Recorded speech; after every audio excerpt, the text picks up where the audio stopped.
Hey, this is Rick with Mike and Rick Outdoors, and we are out fishing this week at 11 Mile Reservoir near Lake George, Colorado. But I wanted to tell you a little bit about the Signstek stove fan and how it attaches to the Mr. Heater propane heater, and how I was able to stay a little bit more warm last night, and it works really well and distributes the heat a little bit better than you would get without it.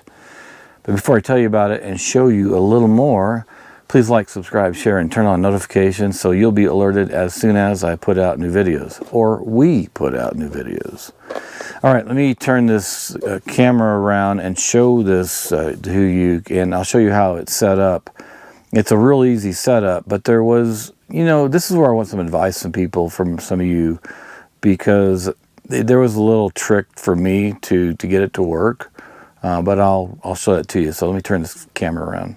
Well, instead of turning the camera around, I put the heater, the Pro Mr. Buddy, or Big Buddy, sorry, it's a Big Buddy heater, up on the bed here so you can see it a little bit better.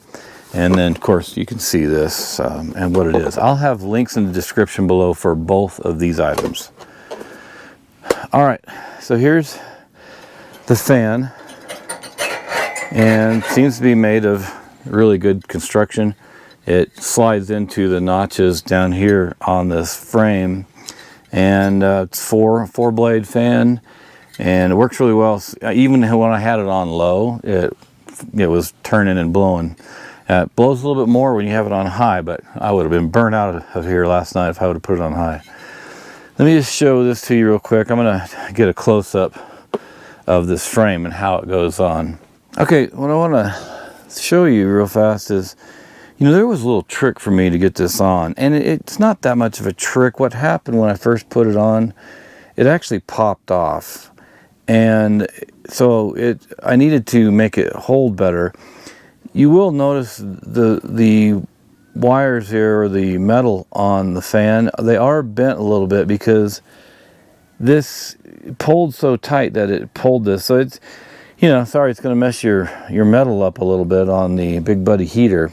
But so there's this down here. There's this one clip that, well, I put it in really good, and I don't know if I even want to take it off. So what happens is, let me show you the instructions. I'm going to have an image of this that I'm going to put on the screen so it's more easy to see. So the first thing you do here is this part A. It says is you put it around the second bar up here. And then this part B is it hooks around the third bar or metal piece from the top. Now the part C actually then is longer piece here. It then clips around this. Now here's the problem I had. It was hard to get these two pieces, which are the part B's, around the second or third metal bar. And it was, it looks like it's pretty small metal, but pieces of metal, but they're pretty tough. But it actually bent these crossbars a little bit to get them to tie down. What was even worse, though, this other one that's really small piece of metal, this was the part C.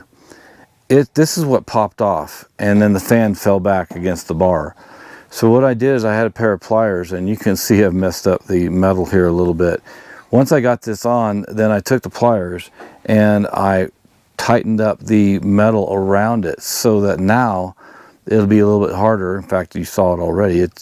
It'll be really challenging for me to get it off, but I'm going to leave it like this. I'll probably never take this off. And even when I store it in a box, this will stay on. Hopefully it stays on, because I think this handle sticks up higher, so this should be fine. The only thing I will take off will be the fan. Then once you have this metal piece put on here, you can see these clips right here. And this is bent a little bit, but I moved it around a little to make sure I got it to fit right. And so then you just slide this in here, and there you go. Now when it sits up straight, that's what it looks like. And the fan starts spinning, and it distributes the heat better around the tent.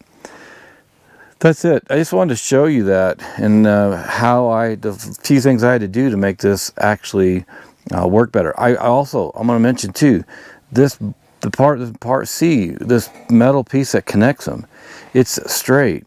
Well, that was what part of the problem was, keeping me from being able to get the ends underneath this fourth crossbar down. So I bent it so that it sticks out in the middle.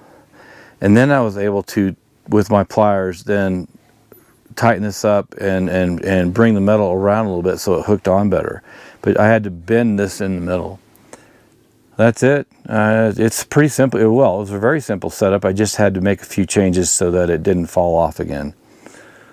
Well, thanks for joining me here on Mike and Rick Outdoors. Well, Mike and I are getting ready to head out to the lake to do some fishing and catch a lot of trout today. Pretty big sized trout out here in 11 Mile Reservoir. So besides seeing some good information like this on how we camp better and enjoy life out, rather than just the hunting and the fishing and all that, we'd like to bring stuff to you to show you what we do and have found that works better for us. Well, thanks for joining me here on Mike and Rick Outdoors. Please like, subscribe, share, and turn on notifications so you'll be alerted as soon as we put out new videos. And we'll see you back out here in Colorado in another video soon.